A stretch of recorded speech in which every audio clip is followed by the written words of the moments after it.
Muy bien, entonces alcanzamos este otro punto dentro del tema de las juntas generales y ahora vamos a hablar un poco sobre el desarrollo de la sesión de Junta General de Accionistas. Recapitulemos. Se ha hablado entonces sobre la primera etapa, tener una convocatoria válida, y como segunda etapa, tener un quórum suficiente y válido para poder instalar la Junta. Una vez instalada la Junta, venimos con la tercera fase, que es el desarrollo de la misma, el cual también debe serse apegado a ciertas reglas. Y finalmente hablaremos sobre la votación. En este video vamos a hablar del desarrollo de la Junta General de Accionistas. Aquí hemos determinado una especie de flujograma de cómo se va el proceso ya en el desarrollo en sí de la Junta. Quizás la primera fase de un buen procedimiento sería la acreditación suficiente, que la persona que está llegando sea accionista o represente a algún accionista o tan siquiera tenga derecho de ingresar a la sesión. ¿Por qué se hace esto? Bueno, esto es sumamente importante porque la verdad es que estas sesiones son de índole privada y no es obligación tener que estar permitiendo, digamos, el ingreso de personas que no tienen nada que ver con la sociedad. Primero, por la confidencialidad de la información que se discute. Segundo, porque es muy usual que de repente la gente entra a las reuniones y comienza a opinar sobre lo que no sabe y lo que no tiene ningún derecho. Tercero, porque tampoco facilita el conteo de los votos. Imagínense que está ahí un montón de gente que no tienen derecho a voz ni voto, porque es algo que le corresponde con las acciones, y sin embargo opina, y sin embargo protesta, y sin embargo levanta la mano para tomar una decisión y se le contabiliza entre los votos. Entonces, lo correcto sería que una junta haya una persona en la entrada pidiendo la acreditación correspondiente al que llegue. Y el que llegue y no se pueda acreditar, pues tampoco estaría mal simple y sencillamente pues, negarle la entrada, ¿verdad? O ponerlo, digamos, en otra sección. No hay por qué ser mal educado, ¿verdad? Pero simple y sencillamente, pues está bien establecer las reglas claras. Entonces, lo primero es la acreditación. El accionista debe mostrar que es accionista. El accionista debe acreditar que está en el libro de registro de accionistas, que tiene sus acciones.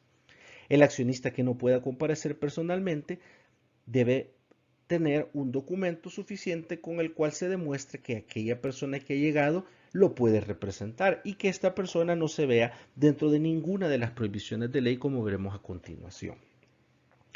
Una vez acreditada la calidad de accionista, es decir, que la persona tiene voz y voto en las sesiones y que por tanto tiene derecho de estar ahí, de hablar y de votar, entonces debería permitírsele el ingreso y esta persona debería llenar una lista de asistencia que por lo general también es idóneo que se ponga en la entrada, porque así la gente ya para entrar firma y ya, o sea, primero se demuestra que puede, segundo firma la lista de asistencia y ojo, esta lista de asistencia de conformidad con el 239 del Código de Comercio es obligatorio que se llene. Algunas personas lo llenan aparte, otras personas les gusta ponerlo dentro del mismo libro de actas, dependerá de la práctica de cada quien. Lo importante es que no se pierda.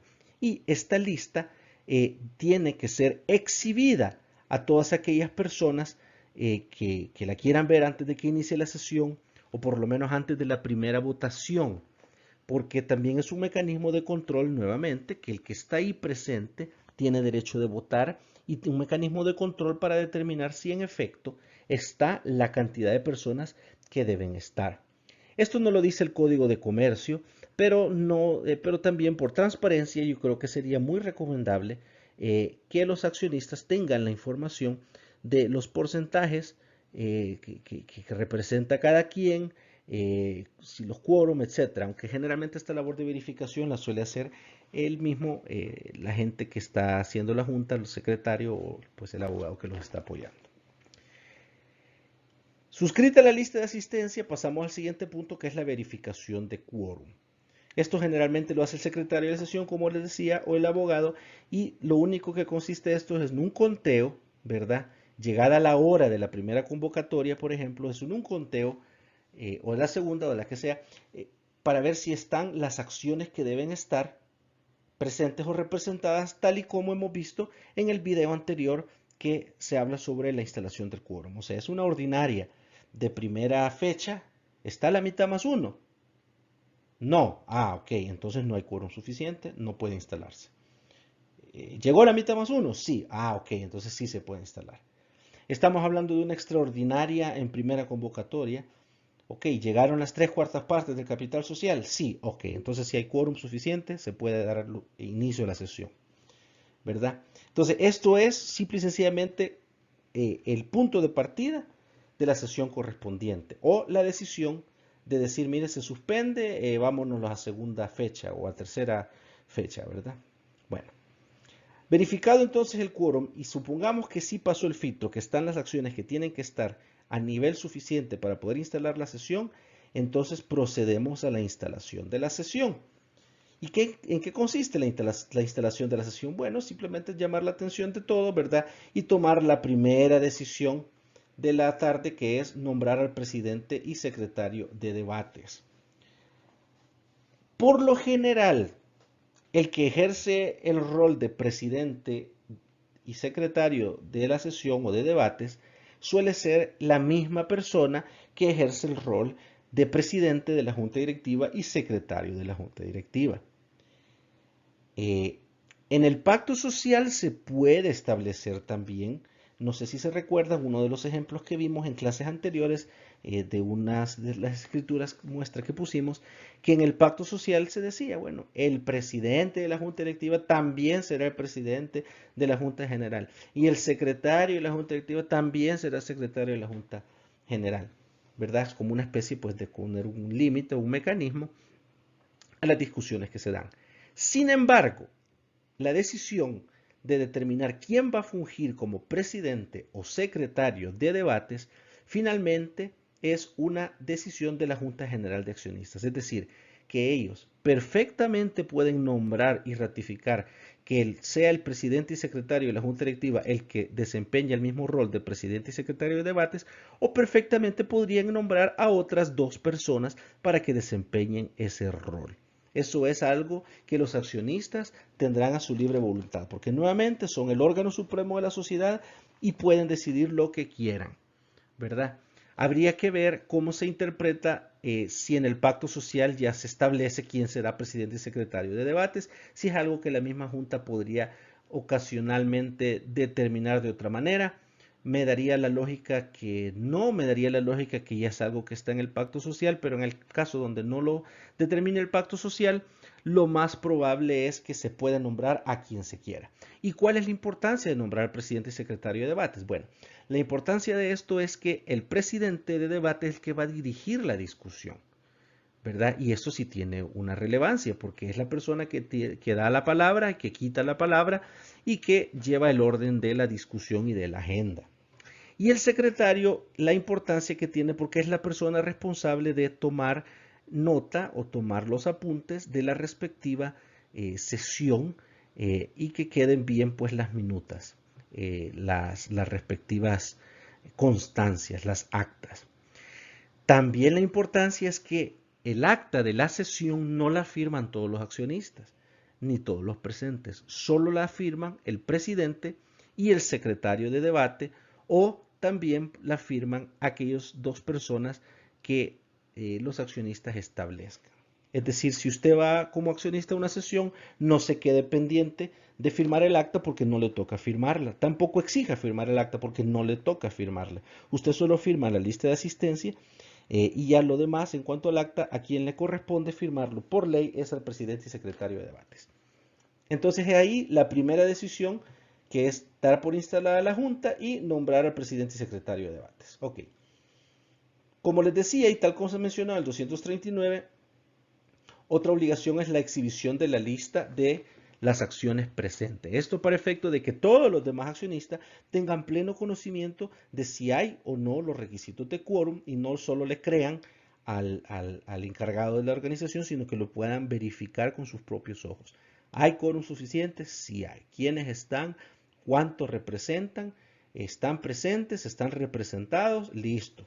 Entonces así a ellos ya pueden ejercer su rol crítico y su rol de control para impugnar o decidir temas de votación o incluso deliberación. Ahí ellos pueden saber quién tiene derecho a hablar, quién no va a tener derecho de hablar, quién tiene derecho de votar y quién no. Después de esto viene la aprobación de la agenda. Aunque esto ya es un poquito más de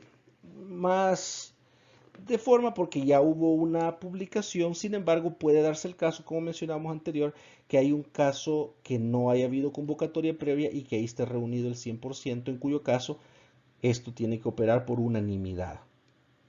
Tiene que estar el 100% presente y tiene que aprobarse la agenda por unanimidad. Ya una vez aprobada y ratificada el tema de la agenda, evitando las sorpresas, pues llegamos al desarrollo en sí de la agenda, que ya se va punto por punto. Aquí sí se puede cambiar el orden, eso sí es válido. Lo importante es que se haya publicado, se cambia el orden, quiero discutir este punto primero, este punto después, eso es perfectamente válido. De hecho, se da en el punto de la agenda y ahí van desarrollándose, ¿verdad? Se discute, se ventila, se debate, se delibera. Finalmente, pues ya empiezan las decisiones que se toman. Después de deliberar, después de discutir, pues ya viene la votación y ese es el último punto porque también las sesiones de Junta General tienen ciertos requisitos de votación que se deben respetar para que haya decisiones válidas. Hablábamos anteriormente de acciones presentes o representadas. Y aquí sí es algo muy importante. ¿Por qué? Porque dentro de la dinámica societaria es muy usual que no vaya el accionista. Acuérdense también, como mencionamos en los organismos de representación, es muy diferente hablar de Junta General de Accionistas que hablar de Junta Directiva. En el caso de las juntas directivas, los cargos son personales y no pueden ser ejercidos por medio de apoderado o representante. Y por eso se pueden hacer por videoconferencias. Pero en el caso de las juntas generales de accionistas, esas sí son presenciales, no se puede hacer por videoconferencias, pero sí o sí tiene que estar presente o el accionista o alguien que lo represente de manera debida. ¿Y cómo va a representar a un accionista? Bueno, hay varias opciones. Una opción es que sea el representante legal. Por ejemplo, el accionista es una sociedad y el que la representa es su representante legal por ley. O podría ser, por ejemplo, que el accionista sea un menor de edad y el que lo representa sea alguien que ejerce su rol como representante legal.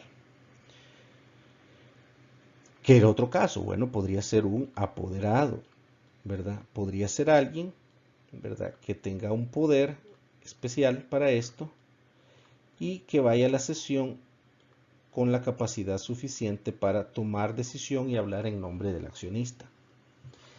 Pero por último existe la opción que popularmente se le conoce, bueno, más bien es un anglicismo, pero normalmente se le conoce como proxy, que es el apoderado por carta simple. Y esto es lo que está regulado aquí en el artículo 131. Dice, los accionistas podrán hacerse representar en las asambleas por otro accionista o persona extraña a la sociedad. Es decir, no tiene que ser otro accionista el que lo represente. Puede ser o accionista o no accionista. Esto, por supuesto, a menos que el pacto social diga otra cosa. Pero por regla general, yo puedo representar a otro accionista, sea accionista de la sociedad o no. ¿Y cómo?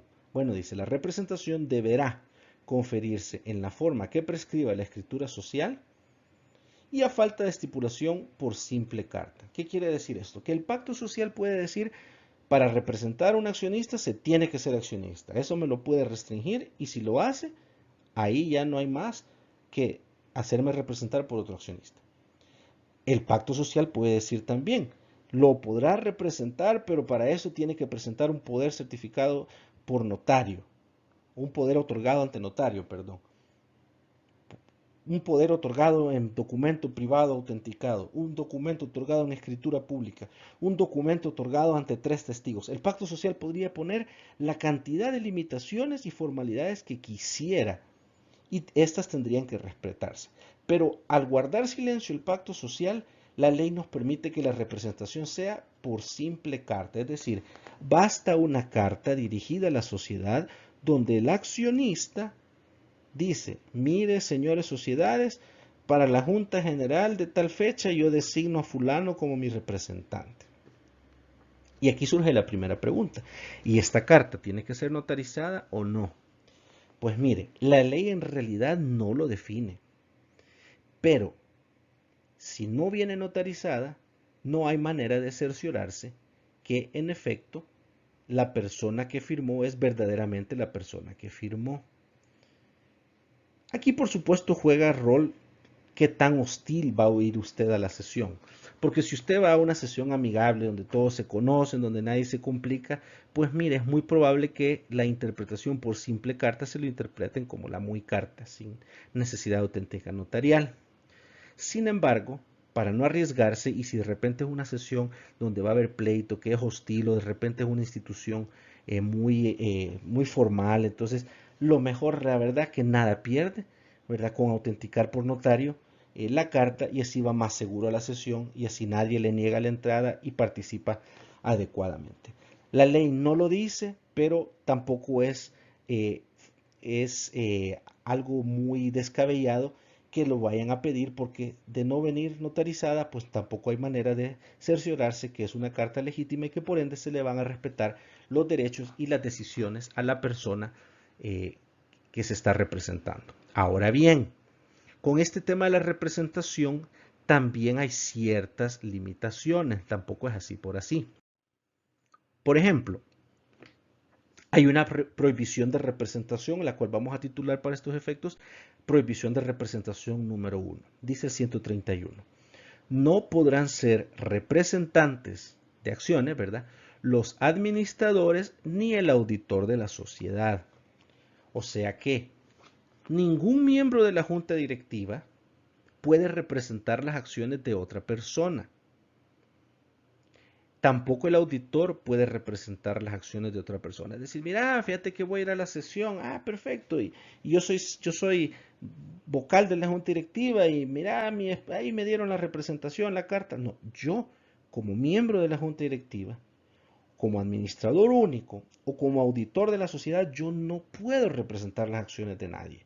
Está prohibido. Y si yo lo hago, prácticamente equivaldría a que estas acciones nunca fueron representadas en debida forma. Es decir, que si, por ejemplo, una acción, un voto de las que yo representaba hizo la diferencia entre la toma de una decisión u otra o la aprobación de un estado financiero o no, esto podría perfectamente impugnarse porque por ley no pueden ser representantes ni los miembros de la junta directiva, ni el administrador único, ni el auditor de la sociedad.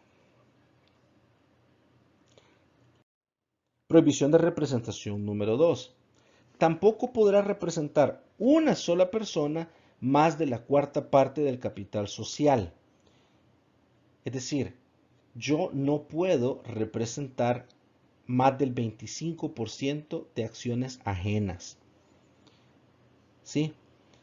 Por ejemplo, si yo soy un accionista que tengo el 50% y no voy a ir a la sesión, yo no le puedo delegar la representación a una sola persona. Tuviera que delegárselo a por lo menos dos personas. Es decir, aunque yo sea el mismo accionista, yo le tendría que dar representación a persona 1 y a persona 2, 25 y 25.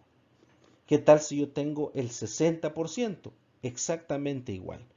Le doy a una persona, podría darle 25, 25 y 10, o si quiero lo puedo dividir en 20, no importa. Lo que importa es que nadie puede representar más del 25% de acciones de otra persona, más de la cuarta parte del capital social. Ahora bien, ¿en qué caso existe la salvedad? Bueno, salvo que sean sus propias acciones y las de aquellas personas de quien sea representante legal. Y ojo, insisto, representante legal y apoderado son dos cosas diferentes. Ok, ¿cuál es el caso aquí? Bueno, si yo soy dueño del 75% de la sociedad, yo sí puedo ir a la sesión para representar el 75% de mis propias acciones. O sea, ahí yo no tendría que nombrar, o yo voy y yo tomo decisión por el 75% porque son mis acciones. La prohibición es cuando yo voy a representar acciones de otra persona. En ese caso, por ejemplo, en el mismo supuesto, si yo fuera el dueño de la 75% y no voy a ir yo a la sesión, a donde yo sí puedo ir con mi 75%, si yo no voy a ir a la sesión, yo tendría que delegarlo por lo menos en tres personas, para que estas tres personas represente cada uno menos, o sea, como máximo el 25% y ellos representan las acciones ajenas, es decir, las mías. O sea, si yo voy a la sesión por mis propias acciones, no hay problema que sea más del 25%. Pero si yo lo que voy a hacer es representar acciones de otra persona, ahí sí se me establece por límite que no va a poder ser más del 25%, sea representante de carta o sea apoderado. Ahora bien, ¿qué otro caso? ¿Cuál es el único caso donde yo sí puedo representar más del 25% de acciones ajenas sin tener problema? Cuando lo que soy es representante legal, que no es lo mismo que apoderado o representante convencional o delegado, son cosas distintas. Si yo, por ejemplo, soy representante legal de una sociedad que tiene el 75%, en ese caso yo sí puedo ir a la sesión yo solo sin necesidad de andar designando a tanta persona. ¿Por qué? Porque no soy un representante de poder, no soy un delegado, no soy alguien que le dieron una carta, soy el representante legal, el representante de ley. Lo mismo que sería con un menor de edad, por ejemplo, soy el representante legal de ese menor de edad, yo sí puedo ir aunque sea más del 75%, más del 25%, perdón. Pero en el caso de un apoderado, en el caso de un delegado, ese sí no puede ser más del 25%. Hay otro tema importante, que esto también la gente mucho lo omite y lo desconoce en la práctica, que es una prohibición de voto. ¿Se acuerdan hace un rato que en la prohibición número 1 se mencionaba que los administradores o el auditor no podían representar acciones? ¿Verdad? Vaya, tiene que ver con esto. El artículo 168 que dice que los administradores no podrán votar en las resoluciones relativas a la aprobación del balance, estado de pérdidas y ganancias y demás documentos referentes a su, y le vamos a poner ahí entre paréntesis, a su propia gestión, así como cuando se refiere a su propia responsabilidad. Lógicamente, yo no puedo votar a favor de mi propia gestión porque no estoy haciendo un voto objetivo. Yo estoy obligado por ley a abstenerme de votar en aquellas cosas en que yo tenga un interés personal. Es una de las restricciones que la ley me pone como administrador. Esto lo vimos en videos anteriores. Entonces, ¿por qué la ley no permite representar? Porque yo tampoco podría votar. Claramente no puedo, bajo el pretexto de estar representando acciones de otra persona, votar a favor de mi propia gestión, votar a favor de mis propios resultados. Esto sería contraproducente. Aquí hay otro artículo importante que es el 244, donde menciona que la desintegración del quórum de presencia a que se refiere el 239 no será obstáculo para que la Junta General continúe. ¿Qué quiere decir esto? Que si yo instalé válidamente la Junta General y por algún motivo me enojé y me salí de la sesión, o me cansé o me aburrí y me salí de la sesión, ya no vale, o sea, esta salida para que se dejen de tomar las decisiones. ¿Qué quiere decir esto? Si, por ejemplo, se instaló la Junta Extraordinaria, llegaron las 3/4 partes, digamos, bueno, en el caso de las 3/4 partes porque tiene una situación de voto, pero por ejemplo que la Junta Extraordinaria en segunda sesión llegaron la mitad más uno y de repente se fueron todos y solo quedó uno. Pues esta única persona puede seguir deliberando y puede seguir votando porque se trata de una instalación de junta válida. Lo que importa es que se instale válidamente la junta. Ya los que se queden o los que no se queden después de ahí, problema de ellos.